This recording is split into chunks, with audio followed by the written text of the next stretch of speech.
नमस्कार, स्वागत है आप सभी का आपके अपने विशेष कार्यक्रम जुनेद एडवाइस में।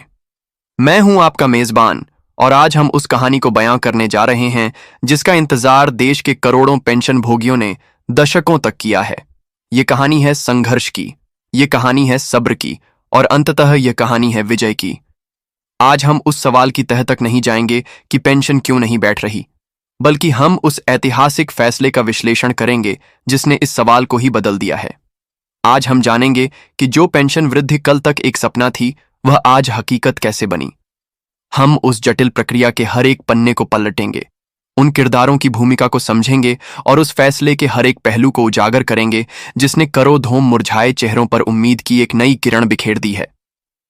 आज का हमारा विशेष प्रसारण उन सभी ईपीएस 95 के पेंशन भोगी बुजुर्गों को समर्पित है जिन्होंने अपनी जिंदगी का हर एक दिन इस उम्मीद में गुजारा कि कभी तो उनके हाथियों की आवाज सुनी जाएगी। तो चलिए शुरू करते हैं इस विस्तृत पीढ़ीचल को और समझते हैं कि दशकों का यह सूखा आखिर खत्म कैसे हुआ।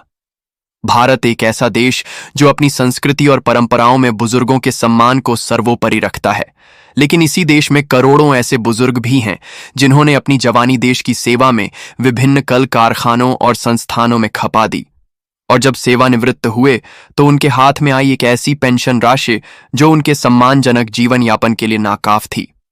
हम बात कर रहे हैं कर्मचारी पेंशन योजना यानी ईपीएस 95 के उन करोड़ों पेंशन भोगियों की जिनके लिए सेवानिवृत्ति शब्द आराम का नहीं बल्कि आर्थिक असुरक्षा और संघर्ष का पर्याय बन गया था।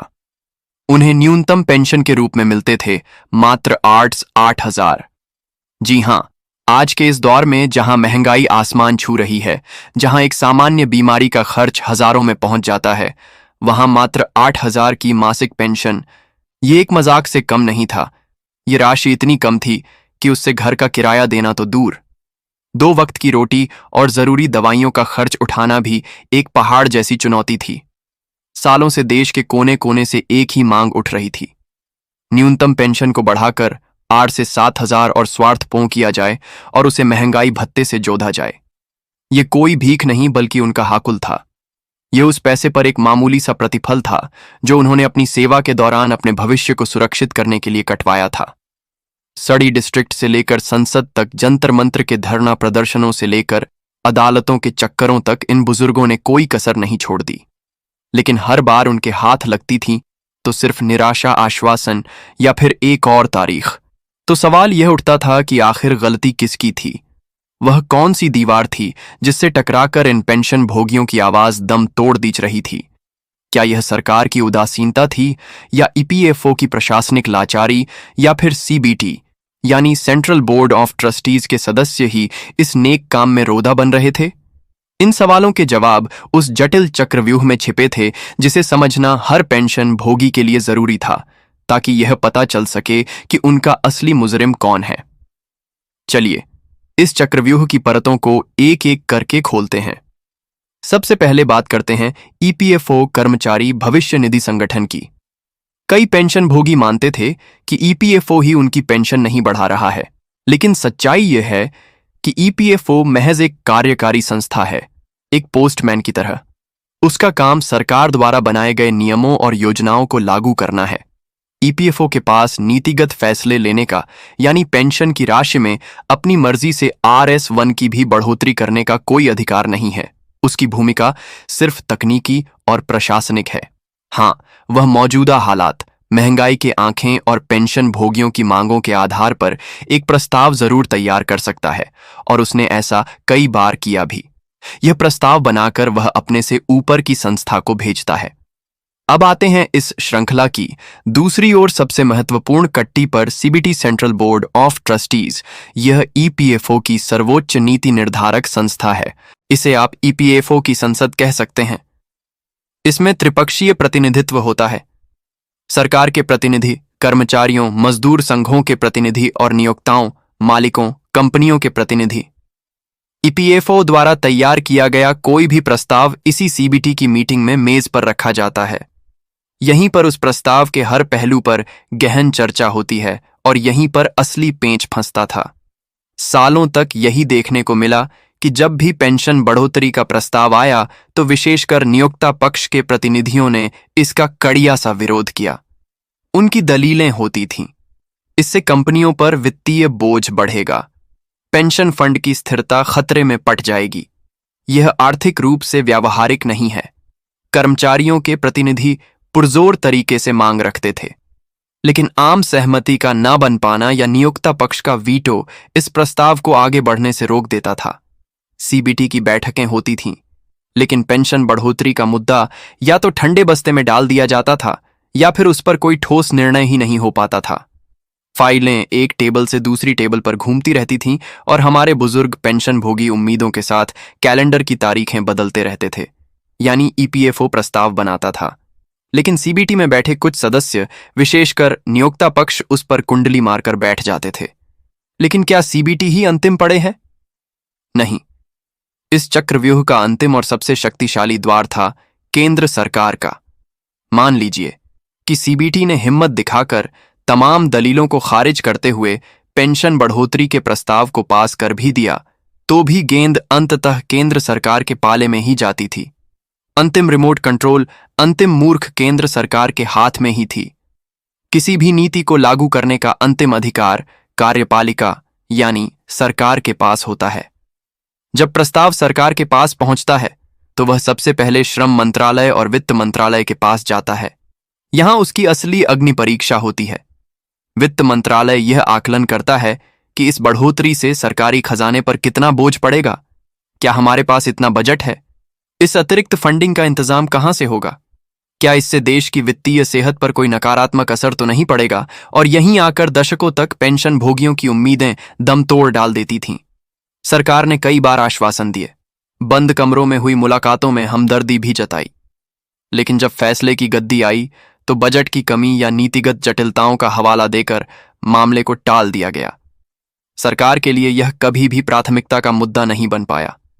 पेंशन भोगियों के वोट शायद उतने मायने नहीं रखते थे, या फिर उनकी आवाज सत्ता के गलियारों में बैठे मट्ठाधीशों के कानों तक पहुंचकर अनसुनी कर दी जाती थी। तो यह थी वह पूरी प्रक्रिया, वह त्रिकोणीय चक्रव्यूह। ईपीएफओ प्रस्ताव बनाता, सीबीटी में बहस होती और मामला अटक जाता, और अगर किसी तरह वहां से पास हो भी गया तो सरकार के वित्त मंत्रालय में जाकर फाइल लाल फीताशाही का शिकार हो जाती। इस पूरी प्रक्रिया में फाइलें महीनों नहीं बल्कि बरसों तक अटकी रहती थीं। दर्शकों, यह तो थी उस अंधेरी सुरंग की कहानी जिसमें हमारे पेंशन भोगी दशकों से भटक रहे थे। एक ऐसी व्यवस्था जहां जिम्मेदारी एक दूसरे पर डाली जा रही थी और नतीजा शून्य था। लेकिन कहते हैं हर रात की सुबह होती है, और साल 2025 की शुरुआत करोड़ों पेंशन भोगियों के लिए वही सुबह लेकर आई। एक ऐसी सुबह जिसका सूरज दशकों के संघर्ष, अनगिनत प्रदर्शनों और अदालती लड़ाइयों के बाद उगा था। जो मांग कल तक नामुमकिन लग रही थी वह अचानक हकीकत में तब्दील हो गई। जो सरकार और जो संस्थाएं कल तक मौन थीं वह हरकत में आ गई। आखिर ऐसा क्या हुआ? यह महज एक फैसला नहीं था, यह उन लाखों करोड़ों प्रार्थनाओं का नतीजा था जो हर रोज एक उम्मीद के साथ की जाती थी। यह बदलाव एक दिन में नहीं आया, इसके पीछे कई बड़े कारण थे। पहला और सबसे बड़ा कारण था न्यायपालिका का हस्तक्षेप। देश की सर्वोच्च अदालत ने विभिन्न याचिकाओं पर सुनवाई करते हुए इस मामले की गंभीरता को समझा। माननीय सुप्रीम कोर्ट ने सरकार और ईपीएफओ को कैडी फटकार लगाते हुए कहा कि आरआर 8000 की पेंशन राशि आज के समय में किसी भी व्यक्ति के लिए सम्मानजनक जीवन जीने के लिए अपर्याप्त है। यह संविधान द्वारा दिए गए जीवन के अधिकार का हनन है। अदालत की इस सख्त टिप्पणी ने सरकार पर एक नैतिक और कानूनी दबाव बनाया जिसे नजरअंदाज करना अब संभव नहीं था। दूसरा बद्दा कारण बना पेंशन भोगी संघों का अभूतपूर्व और निरंतर दबाव। उन्होंने अपनी लड़ाई को कभी कमजोर नहीं पड़ने दिया।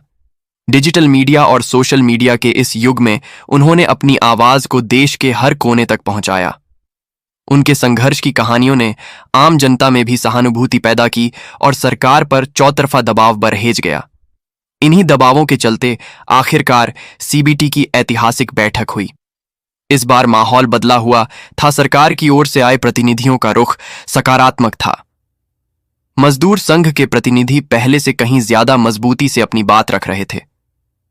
यहां तक कि नियोक्ता पक्ष के प्रतिनिधियों को भी यह एहसास हो गया था कि अब पानी सर से ऊपर जा चुका है और इस मांग को और टाला नहीं जा सकता। एक लंबी बहस और चर्चा के बाद वह ऐतिहासिक प्रस्ताव पास हो गया, जिसकी प्रतीक्षा करोड़ों आंखें कर रही थीं।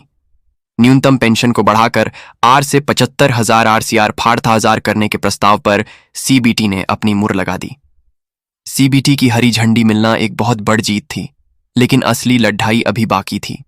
अब फाइल को सरकार के उन 2 मंत्रालयों की परीक्षा पास करनी थी जहां वह पहले कई बार दम तोड़ डांट चुकी थी, श्रम मंत्रालय और वित्त मंत्रालय। लेकिन इस बार कहानी अलग थी। सुप्रीम कोर्ट के दबाव और जमीनी हकीकत को समझते हुए सरकार ने इस बार एक सकारात्मक दृष्टिकोण अपनाया। श्रम मंत्रालय ने प्रस्ताव की तुरंत समीक्षा की और अपनी सहमति दे दी। अब सबकी निगाहें वित्त मंत्रालय पर टिकी थीं। अतीत में वित्त मंत्रालय हमेशा फंडिंग और वित्तीय बोझ का सवाल उठाकर इसे रोक देता था, लेकिन इस बार सरकार की राजनीतिक इच्छा शक्ति मजबूत थी। वित्त मंत्रालय ने इस अतिरिक्त बोझ को वहन करने के लिए एक विस्तृत योजना बनाई। यह तय किया गया कि इसका भार सिर्फ सरकार या सिर्फ नियोक्ताओं पर नहीं डाला जाएगा, बल्कि इसके लिए एक मिला जुला मॉडल तैयार किया जाएगा। सरकार ने अपने बजटीय समर्थन को बढ़ाया और ईपीएफओ के विशाल कॉर्पस फंड के एक हिस्से का विवेकपूर्ण उपयोग करने की रणनीति बनाई गई। और फिर वह दिन आया जिसका सभी को इंतजार था। वित्त मंत्रालय से हरी झंडी मिलने के बाद प्रस्ताव को अंतिम मंजूरी के लिए कैबिनेट के सामने रखा गया और भारत सरकार ने इस ऐतिहासिक फैसले पर अपनी अंतिम मुहर लगा दी और इस तरह दशकों का इंतजार खत्म हुआ। सरकार ने न सिर्फ न्यूनतम पेंशन को आरसी 1,000 से बढ़ाकर आरसी 500 प्रतिमाह करने की घोषणा की, बल्कि एक और क्रांतिकारी कदम उठाया जिसने इस फैसले को सोने पर सुहागा बना दिया। यह कदम था पेंशन को महंगाई भत्ते डियरनेस अलाउंस डीए से जोड़ देना। दर्शकों, यह एक बहुत बड़ा और दूरगामी फैसला है।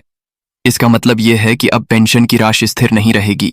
जैसे जैसे देश में महंगाई बढ़ेगी, अखिल भारतीय उपभोक्ता मूल्य सूचकांक AICPI के आधार पर पेंशन भोगियों की पेंशन में भी स्वतः वृद्धि होती रहेगी। यह उन्हें भविष्य की महंगाई के खिलाफ एक स्थायी सुरक्षा कवच प्रदान करता है। अब उन्हें हर कुछ साल बाद अपनी पेंशन भरवाने के लिए SDDHO पर नहीं उतरना पड़ेगा। चलिए अब इस नए पेंशन ढांचे की मुख्य विशेषताओं पर एक नजर डालते हैं। न्यूनतम पेंशन। सभी पात्र EPS 95 पेंशन भोगियों के लिए न्यूनतम मासिक पेंशन अब आर सवाता एंड्स और आर से शेरी 300 होगी। महंगाई भत्ता DA पेंशन को महंगाई से जोड़ा गया है। हर 6 महीने में उपभोक्ता मूल्य सूचकांक के आधार पर इसकी समीक्षा की जाएगी और जरूरत पर बेचने पर इसे बढ़ाया जाएगा। लाभार्थी। इस फैसले से देश के लगभग 78 लाख से भी ज्यादा पेंशन भोगियों को सीधा लाभ मिलेगा। सरकार ने घोषणा की है कि यह नई पेंशन दर चरणबद्ध तरीके से लागू की जाएगी और सभी पात्र पेंशन भोगियों के खातों में बढ़ी हुई राशि जल्द से जल्द पहुंचाने के लिए EPFO को निर्देश दे दिए गए हैं। पात्रता। वे सभी सदस्य जो EPS 25 योजना के अंतर्गत आते हैं और न्यूनतम 10 साल की सेवा पूरी कर चुके हैं, इस भरी हुई पेंशन के हकदार होंगे। यह फैसला सिर्फ एक आर्थिक फैसला नहीं है, यह एक सामाजिक न्याय का प्रतीक है। यह उन करोड़ों बुजुर्गों के सम्मान की वापसी है जिन्होंने अपना पूरा जीवन इस देश के निर्माण में लगा दिया। आज हमारे साथ इस अभूतपूर्व फैसले पर चर्चा करने के लिए कुछ खास मेहमान भी मौजूद हैं। तो आज हमने देखा कि किस तरह एक असंभव लगने वाली लड़ाई को जीता गया। यह जीत किसी एक व्यक्ति या एक संस्था की नहीं है। यह जीत है उस सामूहिक इच्छा शक्ति की जो पेंशन भोगी संघों के अथक संघर्ष से पैदा हुई। यह जीत है न्यायपालिका की उस फटकार की जिसने सोई हुई व्यवस्था को जगाया, और अंततः यह श्रेय सरकार की उस राजनीतिक इच्छा शक्ति को भी जाता है जिसने दशकों पुरानी इस जायज मांग को समझकर उसे पूरा करने का साहस दिखाया। यह कहानी हमें सिखाती है कि जब इरादे नेक हो और संघर्ष में निरंतरता हो तो बड़ से बद्ध चक्रव्यूह भी तोड़ा जा सकता है। EPFO, CBT और सरकार के बीच फंसी पेंशन की फाइल अब अपने अंतिम पड़ाव पर पहुंच चुकी है और जल्द ही राजपत्र गजेट में अधिसूचना प्रकाशित होने के साथ ही यह कानून की शक्ल ले लेगी। EPS स्टोर आज उन सभी पेंशन भोगियों को सलाम करता है जिन्होंने इस लंबी और कठिन लड़ाई में अपना धैर्य नहीं खोया। आपकी जीत ने यह साबित कर दिया है कि लोकतंत्र में जनता की आवाज से बढ़कर कुछ भी नहीं है। अगले हफ्ते एक नए मुद्दे और एक नए विश्लेषण के साथ हम फिर हाजिर होंगे। तब तक के लिए मुझे दीजिए इजाजत। देखते रहिए जुनेद एडवाइस।